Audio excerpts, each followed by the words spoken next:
This video is part 3 of the thrilling series Arctic Cold War. If you haven't seen part 1 and part 2 yet, you'll find the links in the description below. Now, let's dive right in, with all the love and support from you amazing viewers. Staring at him in silence, the blonde punk shamefully reveals that he doesn't even have a driver's license, so instead he's got to take the old school approach. The punk tries to help our boy lean on his side, but the scene is so damn depressing that Hanfeng orders a taxi to avoid the torture. In the next scene, we're at the hospital in the receptionist area.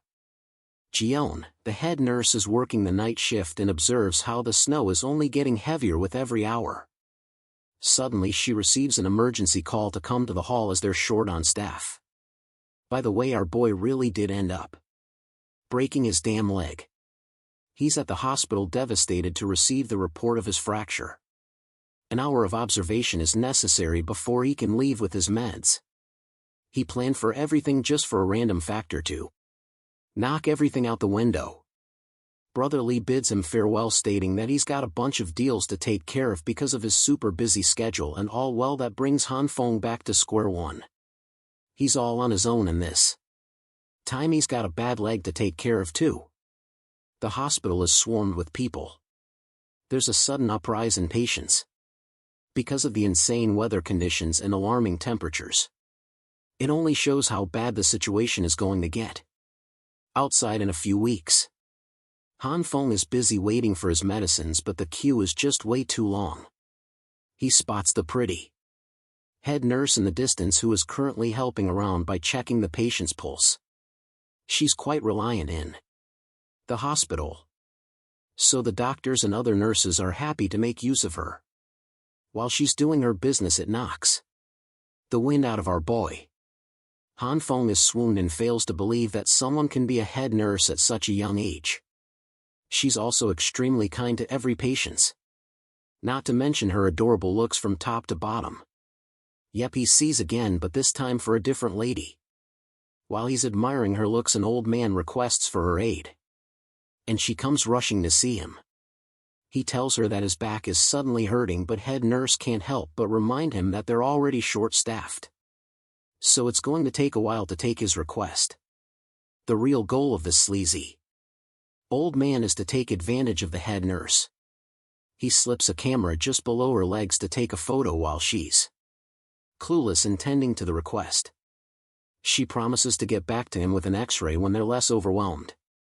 But the old geyser doesn't stop there. He goes on full PDF file mode and grabs a hold of her body. The naive head nurse still doesn't suspect anything and assures him that a proper physician will be here soon enough to examine the patient properly. But here's the issue. The old geyser doubles down and cops a field of the hospital's finest bakery. Before he can pull more, our boy throws his damn crutch in his face, making him fall to the ground. The head nurse is alarmed and questions if the old man is okay, while Hanfeng apologizes for not knowing how to use a crutch yet. Because when you don't know about something, you throw it right at someone with full speed. Hanfeng acts like he's checking on the old man's phone. Right as the old geyser shouts at him to stop, our boy spots the picture in his gallery and gets pissed. He can't believe that this bastard not only snapped a photo of the nurse but also had the gall to touch her like that. He confronts him at once, threatening to call the security on him to have the old geyser escorted to a cell. After all, it would make for one less annoying patient in the hospital, especially one who is there to take advantage of others. Also, Hanfeng is in no mood to return the phone, promising to release the report on social media if he catches the creep pulling stuff like this ever again. Unable to do anything, the old man runs away in frustration. Yes, the same guy who was having back problems 1 second ago can suddenly sprint faster than light right out of the hospital. Even the head nurse is at a loss for words with how fast he ran. Meanwhile, Hanfeng is left with the impression that some people are truly at the height of naivety in their world. He shows her the photo and points out how the guy had ill intentions from the beginning. Hanfeng is okay with her handling the situation and even hands her the phone to report to the police. Head nurse is really happy and retrieves the device. But she's also got an alarming question. Wasn't Hanfeng's ankle injured? And that reminds him he's just fractured his damn leg and acted purely out of adrenaline. So this realization is when the pain really sinks in as he shouts in pain. A while later she quickly has him bandaged up properly. Hanfeng luckily doesn't feel much pain anymore. The head nurse is really grateful to him and promises not to let any other people take advantage of her. But while she's saying that, our boy's foot is being driven up right into her two personalities. Hanfeng is under the impression that this girl isn't going to learn any time soon. Head nurse is called again for her duties, so she clumsily runs away, reminding our boy to return after a week for a proper checkup. Hanfeng internalizes that unfortunately he will never be able to see her again because of what will happen in 1 week's time. He leaves with that depressing thought in his mind. The following day the weather conditions take a turn for the worse. News reports of heavy drops in temperatures are being sprung all over the world. Even Dubai and Egypt are receiving heavy snowfalls, which is unheard of. The experts ranging from 46 countries have come to rush an immediate meeting to discuss what's truly going on. According to these experts, the severe cold is only temporary and will break after a few days. Still, the people are warned to stay inside and follow proper procedure to stay comfortable. By the way, Hanfeng appears undisturbed.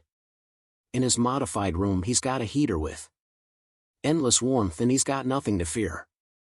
Honestly, the news keeps talking about how the disaster will pass, but he knows that it will never happen. It's just a lie to control the reactions of the public. It's pure lie, in it makes him feel like a clown believing in them the first time around. But this time things are different. He's ready, really ready. He's fully loaded out with stocks and his heating system is up and running. For now there's practically nothing left to bother him. The building group chat is actually going crazy, talking about how insane the cold is getting and how they can't manage to stay warm here. The interesting thing about this group chat is that one anonymous person flat out reveals that the Ice Age apocalypse is about to begin and that the snowstorm is something caused within the Earth itself. The messages shock Hanfeng because nobody is supposed to know about this information. Just yet Hang's mind instantly registers this random mysterious dude as someone he should definitely be wary of. After all, being the protagonist of the story, Hanfeng's supposed to be the only one who knows about the upcoming apocalypse. The once happy housing complex residents now look like a mob on a leash, tagging the property management to step up and fix the mess this snowstorm's been causing them lately. Since reading endless blind text messages is boring as hell, the group chat turns into a metaphorical theme park where all the residents show up as Ghibli avatars. The angry residents are not thrilled with how things are going. If the snow keeps piling up in front of the exit, they won't even be able to go grocery shopping. They paid a fat chunk of money just to get lousy service. If anything, they want to have a talk with the property agent if management can't make their money worth it. On the other side, the property management team is in a state of panic 2, apologizing non-stop for the inconvenience. But a few half-hearted apologies won't ease the frustration weighing on the residents because of the poor management. Honestly, they want refunds. This ain't not worth it. Amid all this chaos is our guy Hanfeng, who's clearly annoyed watching these residents drain their energy, arguing over nonsense. It's not like the complex owner has some magic powers to undo the snowstorm, but not everyone in the complex has given up hope. One resident, Jiang, is mature enough to admit they can't fight a blizzard. His better idea: they should help each other instead of making things harder. Natural disasters are totally out of the property management's control, so blowing off steam on them is pointless. Well, not everyone in the lobby agrees with Jiang's chill attitude. These people are so untamed and short-sighted that instead of working together they start trashing Jiang for dictating the property management. Jiang tries to explain he's not taking anyone's sides. He's just being realistic and objective. It's completely pointless to back property management into a corner when arguing won't get them anywhere. But once again the crowd refuses to calm down unless the snow outside is cleared so they can shop for groceries. Starving to death isn't exactly their vibe.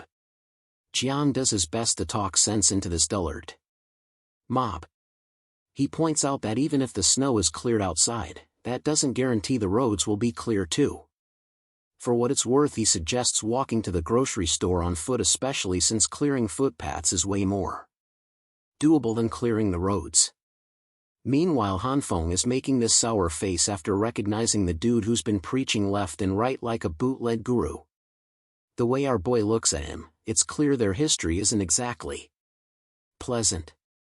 Suddenly a BS-repellent guy with an annoyed face jumps into the chat. No formalities, he just lays it out: if anyone wants to eat, they need to head outside and start clearing the roads, otherwise all the gossip won't melt the snow. Then he logs off. Another guy steps up ready to head down and help clean the mess outside. This blunt-tongued thug seems to be another figure Hanfeng is familiar with. Slowly but surely the residents start joining the crew to clear the roads. Even the delicate cuties are willing to get their hands dirty for this noble cause. Then there's the unforgettable Hyona, who's also volunteering to help. Hanfeng isn't sure how a girl like her even agreed to join. Turns out her volunteering is just a ploy to attract all the gooners who don't want a beauty like her drain herself when men are around. As expected, she milked the moment and dumped her responsibilities on others. What else do you expect from an opportunistic woman like her? As Hanfeng logs out of the chat, the frustration on his face is obvious. This woman never disappoints when it comes to ruining his mood. Right now she's actually texting him, "Why you ask?" Well, because she knows this desperate gunner would do anything she asks, so she wants him to bring her food supplies. She even throws in a bonus pic of her bare legs, thick thighs, barely any clothes, all aimed right at our boy's soul. Hanfeng wants to rate her a solid 10 to 10 for the effort seducing him with barely their clothes despite the cold.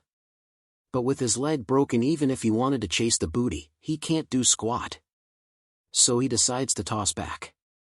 Teasing remark guaranteed to make her skin crawl. And sure enough, his words do the trick. She's so annoyed she wants to stomp on him. Here's a little throwback to what's been going down today. Marks the third day ever since the blizzard started, with temperatures already dropping below 20 degrees. Since this was just the beginning of the destruction about to unfold. The central heating was still running, the internet was still up and running for everyone's daily dose of distraction. So just like any bored teenager, Hanfeng did nothing but scroll through TikTok watching those busty ladies making shorts. Though honestly he isn't feeling it. In fact, he is already bored, and it's only the second day of the so-called apocalypse. This got him thinking about what loneliness can really do to a man. His broken leg wasn't helping either, seriously cramping his style and trapping him in place, and it's going to be at least a few months before he fully recovers. With no other option, he dives back into video after video. That's when he stumbles on something eye-popping in a news report. Turns out there's a dude with a crazy ability to heal himself. According to the doctors, this guy fell off the 15th floor, wrecking his internal organs and mangling his bones completely. But not long after, the guy started regenerating, like actually healing himself.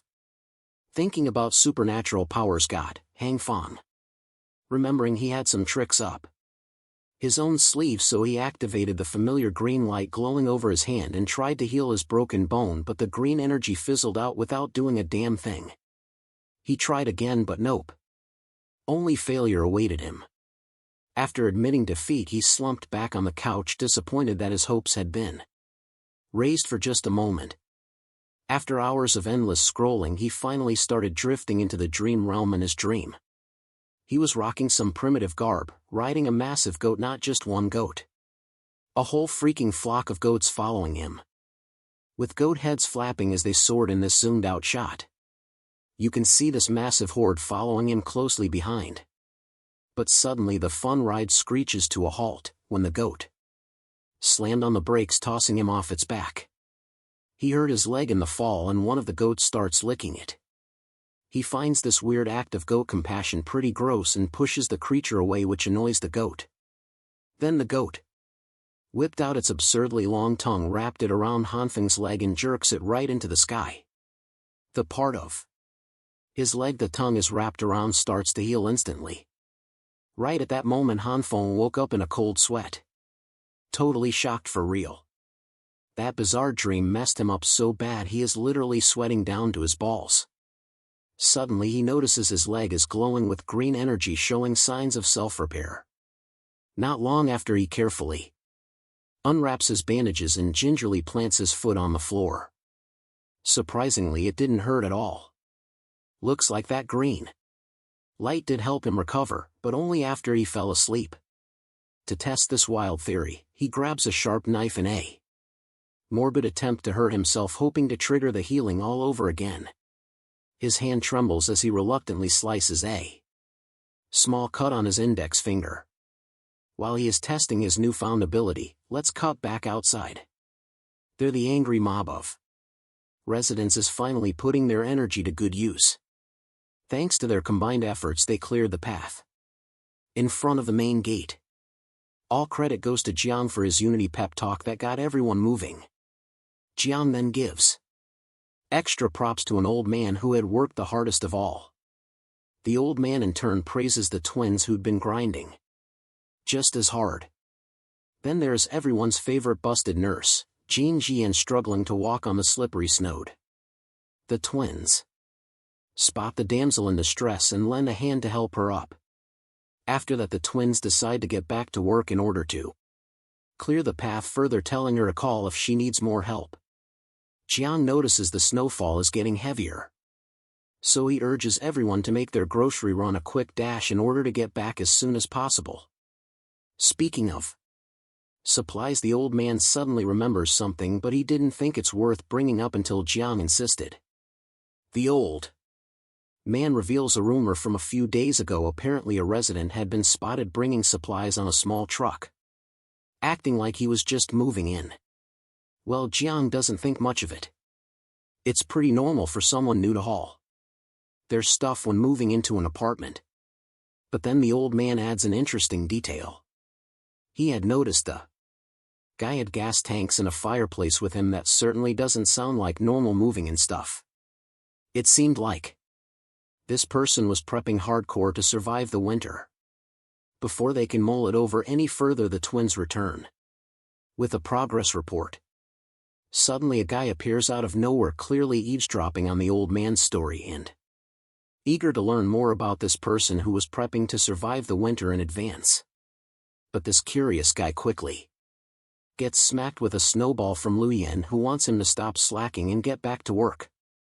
Jiang then steps in to stop the arguing and tells everyone to move out since the main path is clear. Nurse Jean is also hyped to go shopping. Meanwhile, the old man asks Jiang for his opinion, wondering if this new resident already knew about the blizzard coming. Jiang thinks for a second, then dodges the question carefully. He claims that the blizzard will blow over soon, so no need to worry. Worst case, if the storm doesn't stop, they're lucky to have a neighbor stocked with supplies to help everyone survive it.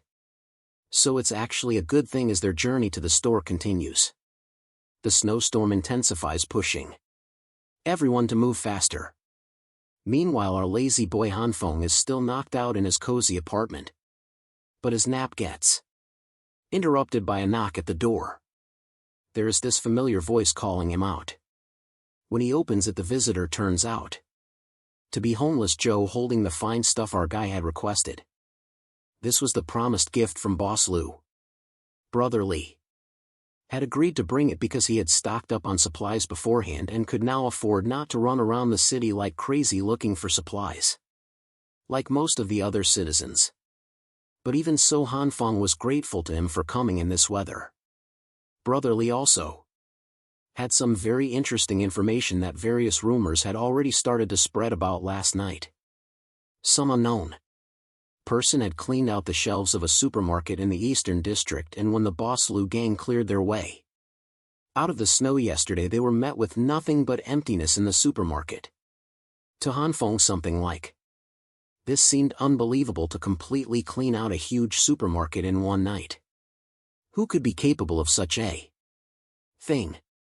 However, there was no doubt in Brother Li's words, and it had definitely happened. Han Feng was now beginning to realize that something even stranger than in his previous life was happening around him. It looked like he wasn't the only one who had gained superpowers for a second. His thoughts were interrupted by Brother Li. He advised Han Feng to wear more warm clothes and be careful. After that he said goodbye and left. Finally our hero could be alone and think things over. He kept trying to think of a logical explanation for what had happened last night. How could someone clean out a supermarket in one night? The only explanation he could think of was the theory that it could have been done by someone with superpowers from novels and comic books, someone capable of hiding unlimited amounts of supplies in his personal subspace. The only question was, could people with such abilities exist in this world? And the answer to that question was quite simple: since he himself had superpowers, someone else could too. This was a disturbing discovery. Now Han Feng couldn't waste a moment. He needed to examine his superpowers more thoroughly so that when he encountered other superpower holders he would have his own strategy to counter them. He simply had to know his strengths and weaknesses as well as the limit of his superpowers. To do so he opened his diary and began to study the already known facts about his powers. At this point, he already knew that his power could react with different foods, both plant and animal. With its help he could quickly grow them, increase their volume and also fry them, though with a terrible taste. But still, unfortunately, there were limitations which he learned about later. The likelihood of success of power application is not that great and differs for different products. For example, for soybeans the chance of growing a plant is 10%, for meat it's even less. Han Feng kept failing to understand why things worked the way they did. Suddenly the soybean, under the influence of the force, exploded in his hand with an unpleasant green cloud, and instead of a normal plant our hero had a rock in his hand. Just a stinky rock. This was starting to annoy him. The failure rate was too high. Han Feng had to learn how to use his power more effectively. And he was determined to start practicing hard. After all, nothing helps you learn any skill faster than practice. For this purpose he spared no time and worked hard until late. In the evening finally he succeeded in his hands. Han Feng had a fresh and alive soybean plant with pods. Such an achievement did not come easy to him. He was sweating profusely and was already quite a good heater for his apartment. But that was the price he had to pay to figure out a few rules to increase the success rate. He found out that green light energy is not constant, and for different products it is worth applying this green light for different lengths of time depending on the nutritional value of the product. If you do not guess the duration of application you will end up with a failure and get a burnt stinky stone. That is, you need to know exactly the ideal cooking interval for each product. This brings to mind Han Feng something familiar. One popular music and dance online game that came out a decade ago where you had to press the right buttons in rhythm at the right interval. It was also conceivable that the value of energy could be compared to the directions up, down, right and left, and the value of the energy input to the object had to be correct every second. And eventually a critical point had to be caught and the process had to be stopped. If you do it right you'll achieve success and every soybean will become a plant. After the success with plants, Han Feng began experimenting with meat, obviously. But meat was different from vegetables. If you did something wrong in the process the meat would then turn into a disgusting black slurry. However, the principles in turning meat were still supposed to be similar. The first place to start was to determine how much energy the meat needed. Everything seemed to be working and going according to plan. But here's the problem: the chicken leg exploded just like the previous ones with a nasty black slurry. It looked like it would take him even longer to learn how to work with meat than with plant food time after time. Hanfang tried and failed. The chicken legs exploded one after another.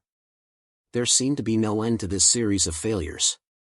Finally our hero's patience ran out. He even cried out in despair, cursing this damn ability with an increased level of difficulty.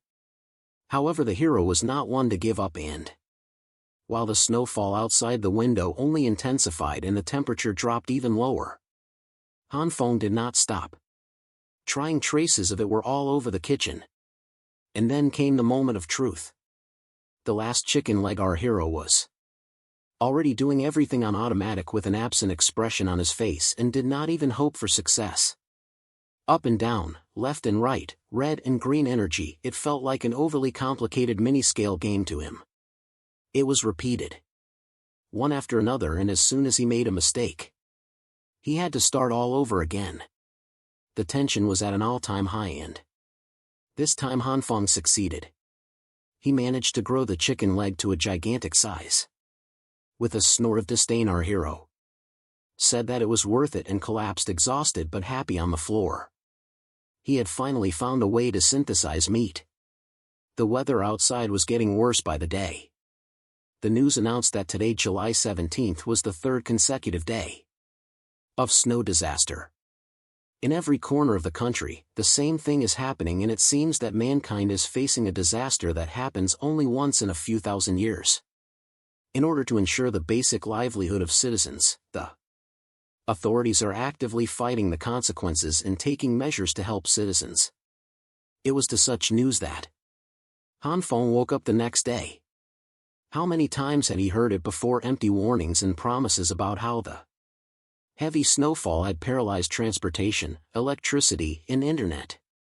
But everything would be repaired soon, and all they needed to do was wait a little longer.